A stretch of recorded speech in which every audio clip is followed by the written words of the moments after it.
రాఖీ కట్టి గిఫ్ట్ పెడితే ఏమి ఇచ్చాను? రాఖీ తిరిగి ఇచ్చేసావు. అది పొజిషన్. అరే అప్పట్లో నువ్వు క్రికెట్లో ఓడిపోయావు, ఈ బెట్టి పైసలు వదిలేసాను గుర్తుందా? ఇప్పుడు అది వడ్డీ దగ్గర 6 లక్షలు అయింది, ఎప్పుడు ఇస్తావు?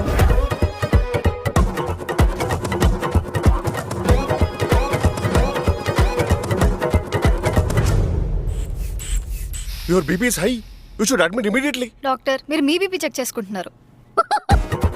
నేను అందుకే అమ్మాయిలతో మాట్లాడను, ఒకరు చెప్తే ఒకరు అర్థం చేసుకుంటారు.